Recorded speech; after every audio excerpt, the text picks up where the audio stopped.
ultimately it's in their interests to relax as much as possible. I think they're understanding this now. I think they're finally getting it. Having received so many letters and received so much negative media about how culty they are, I think it's the mindset of the current governing body to say, you know, do we really want to be making work for ourselves that's unnecessary? You know, if there's something we've been insisting on that doesn't have an absolute black and white verse or scripture backing it up, then do we really want to be insisting on it? Do we really want to be causing ourselves that extra legwork?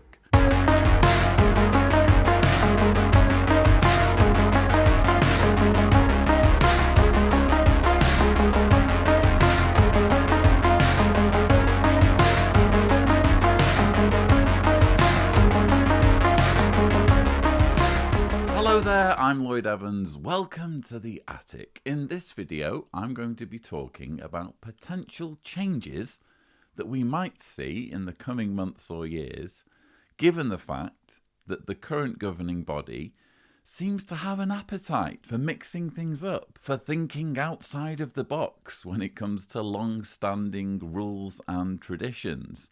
So just to contextualize all of this, it was January 18th, 2023, so nearly a year ago, when Gage, Fleegle and Jeffrey Winder were appointed to the governing body. Shortly before they were announced as new governing body members, it was revealed at the 2022 annual meeting that there would be a change regarding elders. So elders could be appointed at a younger age than previously. It was more likely that someone in their 20s could be appointed as an elder in the organisation, which was a pretty big change, even leading up to the arrival of Gage, Fleegle and Jeffrey Winder. But since their appointment, we've just seen development after development, change after change.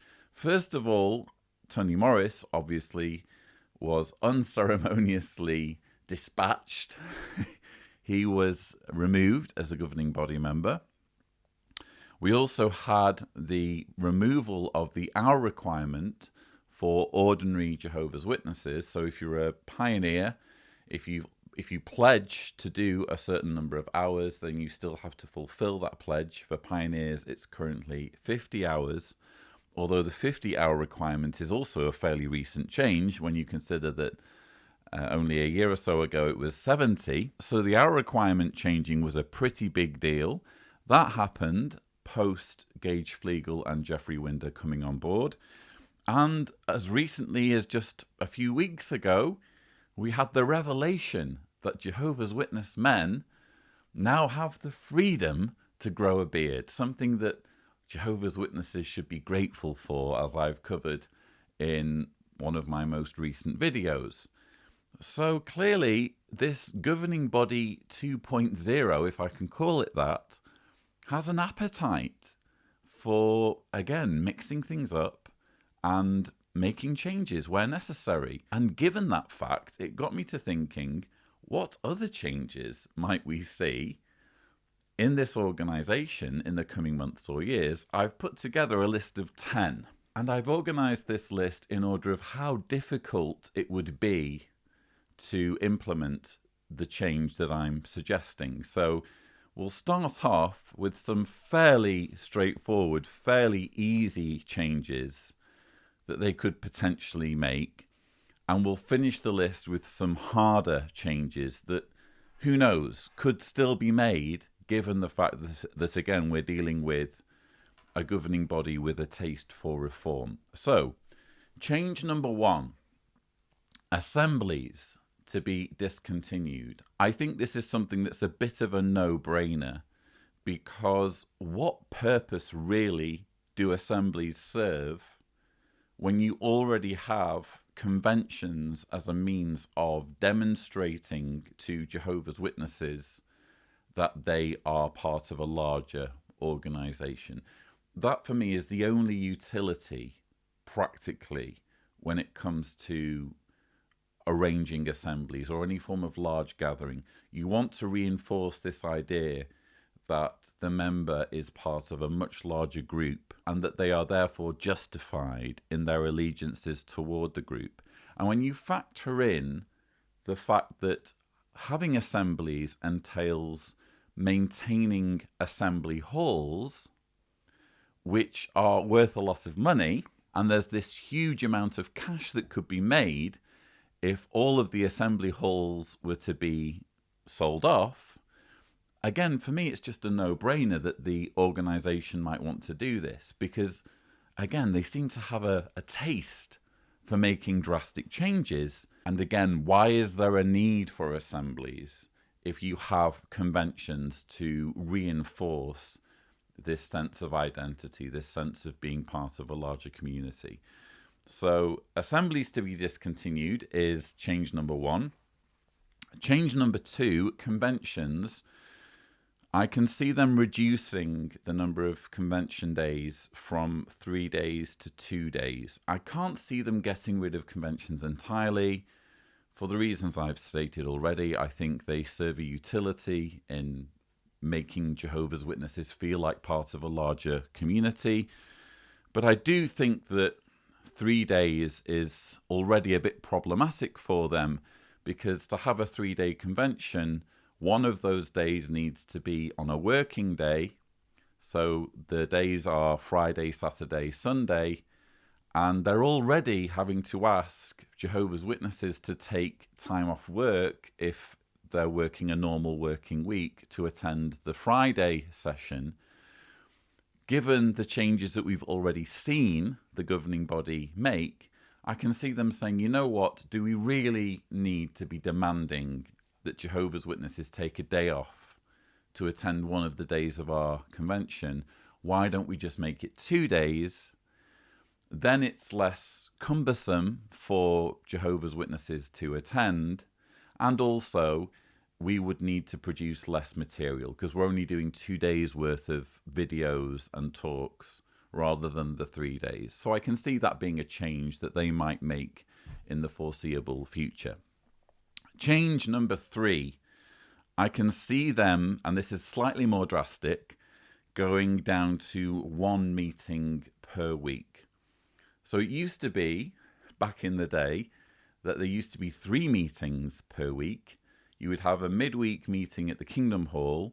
You would have a book study that would typically take place either at the Kingdom Hall if you were part of the Kingdom Hall group or in someone's home.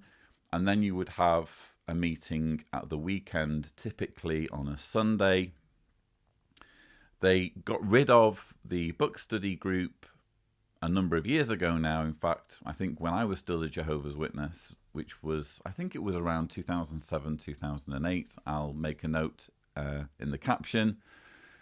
And yeah, given the fact that they've already reduced from 3 to 2, I can imagine them going one step further and going from 2 to 1, especially when you consider the whole strategy of merging congregations, which I've touched on in my Unrighteous Riches video, thumbnail here.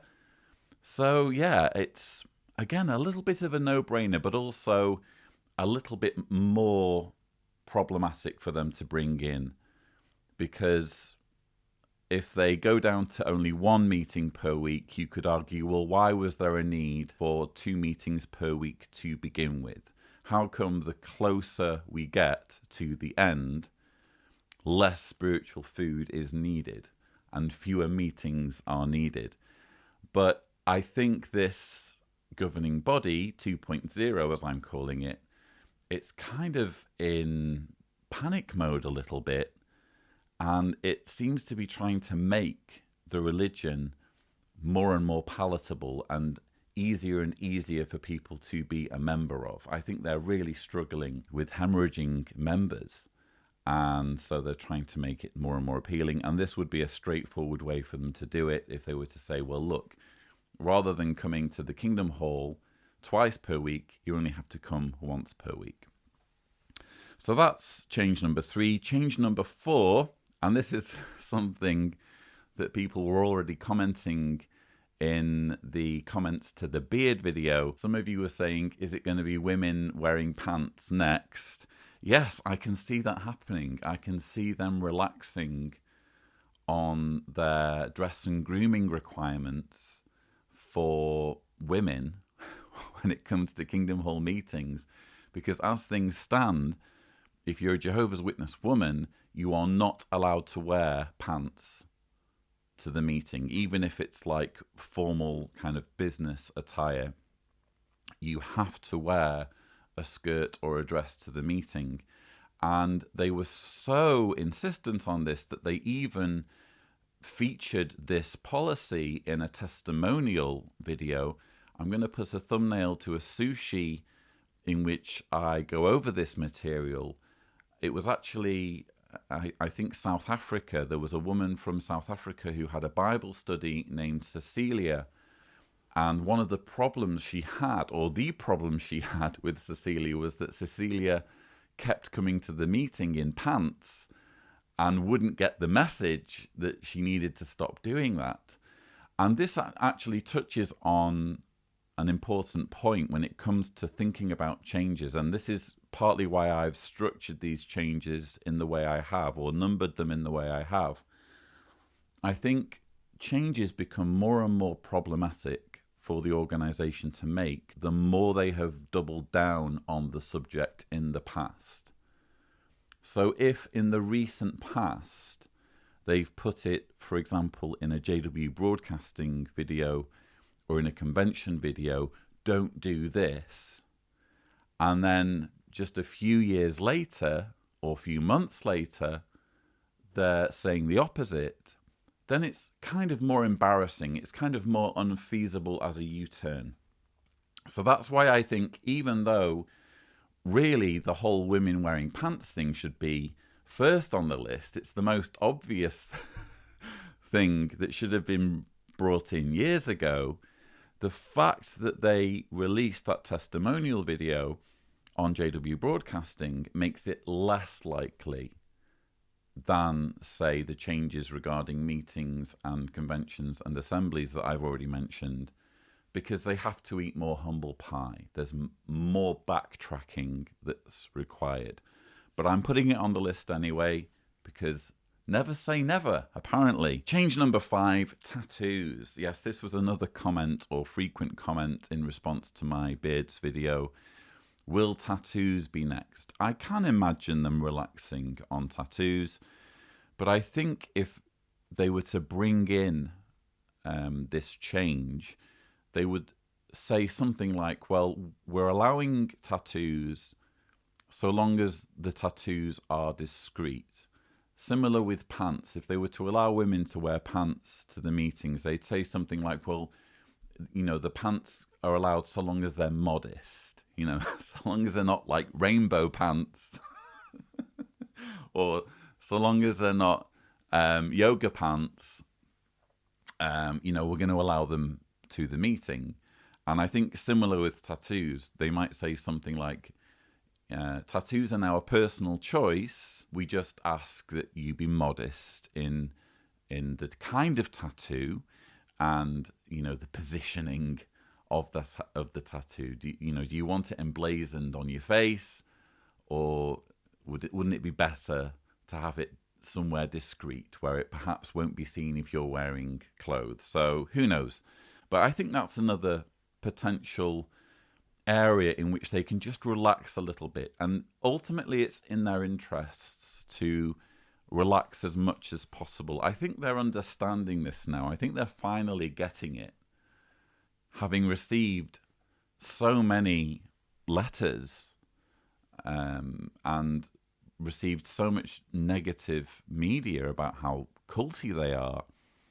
I think it's the mindset of the current governing body to say, you know, do we really want to be making work for ourselves that's unnecessary? You know, if there's something we've been insisting on that doesn't have an absolute black and white verse or scripture backing it up, then do we really want to be insisting on it? Do we really want to be causing ourselves that extra legwork when we can just leave it up to people to make their own personal decisions. So yes, tattoos could also be another future change. Change number 6, birthdays. So it's further on in the list because, again, there's so much backtracking that would be needed. But you could say the same thing about beards, couldn't you? There's backtracking needed with any of these changes, especially the further down the list we go. With birthdays, they've made such a big issue about it over the years. And we did have the Caleb and Sophia cupcake video. So it is actually quite recent where they've shamed Jehovah's Witnesses and their children if they dare to even come close to celebrating a birthday. It would be quite a backtrack, quite a U-turn, quite embarrassing. But again, don't write it off completely, because apparently, as Stephen Lett explained when he was talking about beards, Jehovah's Celestial Chariot can pull some sweet moves. It can change direction at a moment's notice. So that being the case, why wouldn't birthdays suddenly become permissible? Although, again, they would probably say, well, you know, is it a modest birthday celebration? Are we making a huge deal about it? Or is it kind of more of a family affair? If it's a family affair, then there is no real problem. So who knows? Perhaps we'll see a change with birthdays. Change number 7, higher education. This would be another big U-turn, bigger than beards, bigger than birthdays, because look how much material they've published regarding the shaming of young people who pursue higher education. You know, not just written publications, but also videos. You know, it's in JW Broadcasting, there was an entire episode hosted by Tony Morris, albeit he's no longer a governing body member, but it's within the JW Broadcasting era that they've been shaming higher education. And I can think of countless testimonials, for example, where higher education has been frowned upon. So yeah, it would be a massive U-turn. But again, it's one of those changes where if you look at it from the governing body's perspective, is this really a hill worth dying on? And when I say worth dying on, I don't just mean in terms of having to deal with the correspondence with, you know, parents writing in or even journalists writing in and questioning them on this.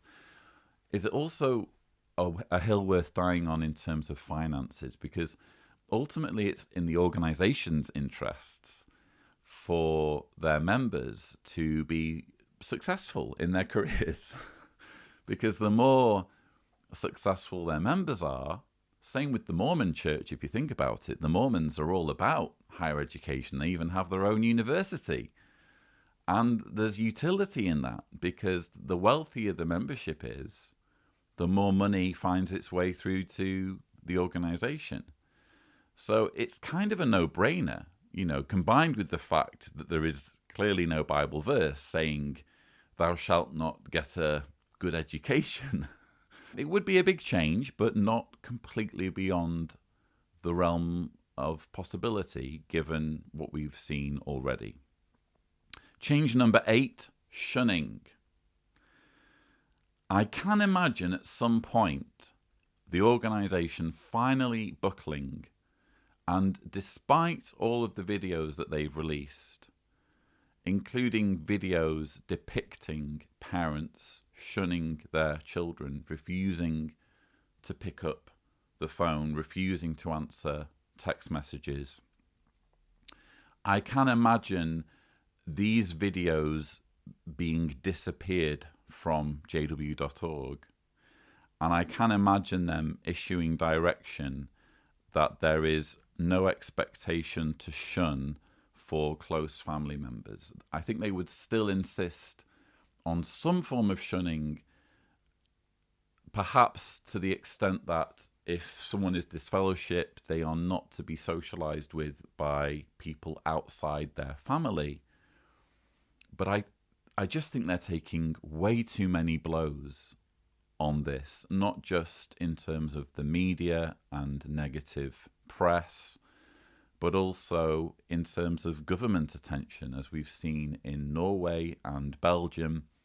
Governments are catching on to this, and the fact that this is a group that denies the basic human rights of its members by making it impossible for its members to leave without there being punishment in the worst possible form. So shunning, I think, could potentially change at some point. But I've put it well down my list because, again, it requires a huge amount of backtracking. But I guess, again, with their appetite for making reforms, don't write it off anymore. It could conceivably be that within our lifetime, the organisation loosens its stance on shunning. Does that make the organisation suddenly great and something that, we should all become a part of again? Certainly not. It's still a cult that ruins lives. It's still a cult that manipulates and lies to people. But I think it's in everyone's interests, isn't it, for the shunning rules to be relaxed at some stage.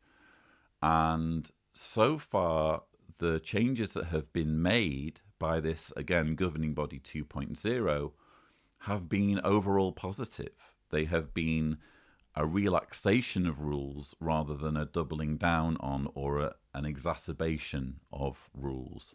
So, yeah, who knows? We'll see. Change number 9, blood transfusions. I've said on this channel many times, I cannot see them ever fully going back on the blood transfusions rule, because the minute they do that, they accept culpability for all of the lives that were lost throughout the decades that this has been a requirement upon Jehovah's Witnesses, including the lives of children who have senselessly died, children like Jared Scepter. Here's a thumbnail to my video on his tragic story. How do you not have to accept responsibility if you're going to suddenly one day say, you know what, blood transfusions are allowed? I can't imagine the organisation doing that, but I can imagine them going one step further than their existing concession when it comes to fractions.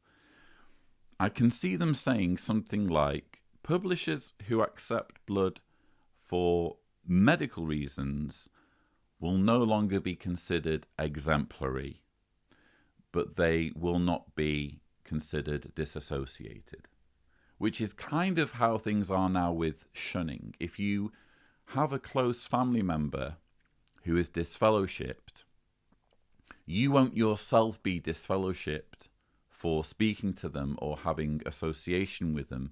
You just won't be considered exemplary, meaning you won't be allowed to be a pioneer or work at Bethel or be an elder. You won't get to be in kind of the top tier of Jehovah's Witnesses, but you can still attend meetings and be considered a Jehovah's Witness in good standing.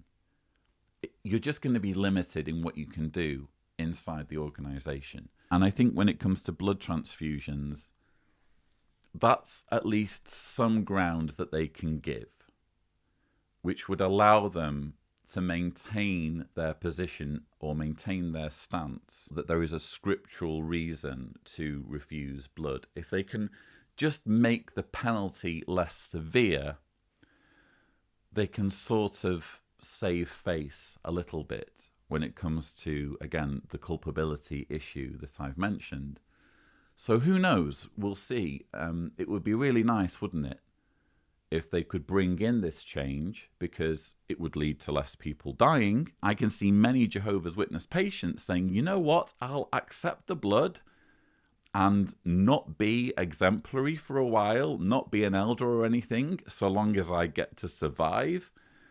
Or I can see Jehovah's Witness parents making the right decision when it comes to saving the lives of their children, if that's the only thing, if that's the only penalty they have to deal with.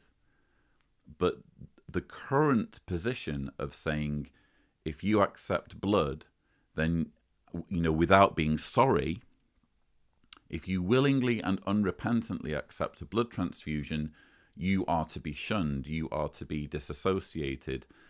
That is clearly immoral and problematic for an organization that's interested in attracting members. It's another rule that they could really do without having if they can possibly get rid of it. So it's going on my list, even though I think it's very, very unlikely. I've put it right towards the end, but it's still within the realms of possibility. So having gone through all those changes, you might be wondering, what's my number 10 change? What's my change that's even more improbable than the changes that we have already discussed, but still within the realm of possibility? It's the last days teaching regarding 1914 and 1919. I think the organization's stance on this changing is more a case of when than if. Because let's face it, we're in 2024, We're already 110 years on from 1914. And the more decades tick by, the harder and harder it is to convince new recruits that this date in the distant past was the beginning of the last days. This teaching becomes more and more implausible the more time passes, to the point where it becomes, or has already become, a liability to the organization. It's something that can easily be used to poke fun at the organization or dismantle the very foundation of its theological claims. Here, by the way, is a thumbnail to a video that I made summarizing the problems with the date 1914. And ultimately, the problems boil down to the fact that the whole 2,520-year Gentiles time theology is completely flawed and reliant on a false date for the destruction of Jerusalem, namely 607 BCE. That's not when the Babylonians destroyed Jerusalem. It was 20 years later in 587 BCE. We know this because we're dealing with a period in history that was so well documented in cuneiform tablets, in myriad cuneiform tablets from that period. It's not something that can be contested, as I've explained in this video where I talk about 607.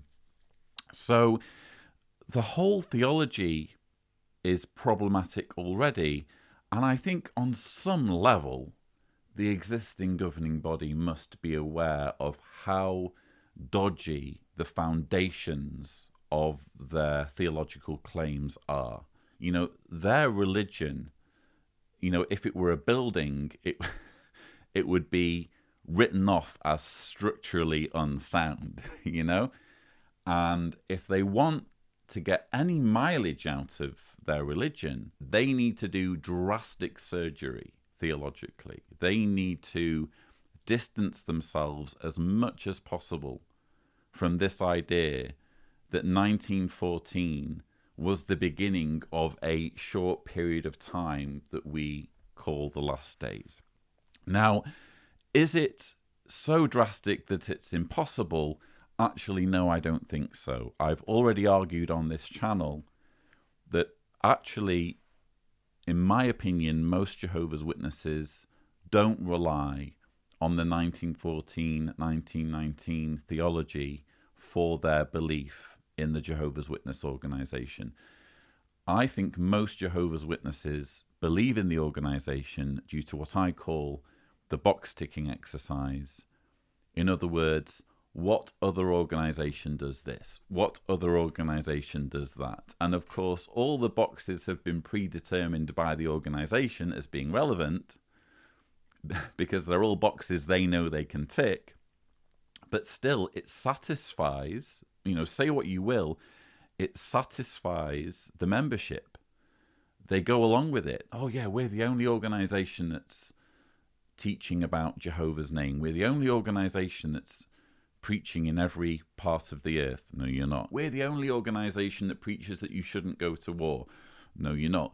But the more boxes they provide that can be ticked, the more the members are satisfied that they are in God's one and only true organization. I think the governing body 2.0 are already in a position where they can just rely completely on that. So it wouldn't be beyond the realms of probability that at some point, perhaps even in the near future, they have new light where they ditch 1914 and 1919 in favor of an alternative or less specific starting point for the last days, perhaps connected to climate change or the nuclear threat. They could easily say, well, in 1914, humans weren't yet at the point where they could destroy the entire planet, either through mismanagement of the environment or nuclear capability. That's something that happened in subsequent decades. And as we see more of these signs start to be fulfilled, that's when we start to see the beginning of the last days. And the more vague they are, the more likely it is that rank and file Jehovah's Witnesses would just go along with it. I mean, let's face it, they're already being asked to believe in a generation teaching that makes no sense whatsoever, that literally says, okay, the generation that Jesus was referring to is actually 2 generations. That makes no sense. So why does the last days teaching need to make any sense? Why can't they just say, oh, it's a vague period. We don't know exactly when the last days started, but what we do know is that right now we are living at a time when more signs are being fulfilled than ever. And more signs are being fulfilled now than were being fulfilled in 1914. Don't write it off. It needs to happen at some point, because whether we like it or not, Jehovah's Witnesses are going to be around indefinitely in some form. You don't just wipe out an entire idea or an entire religion, even if the organization itself goes down or gets dissolved or gets pursued by the authorities. There will always be people who follow the theology, and we could easily find ourselves in 21, 24, 22, 24, 23, 24 with Jehovah's Witnesses still a thing. But they're clearly not going to be able to believe in 1914.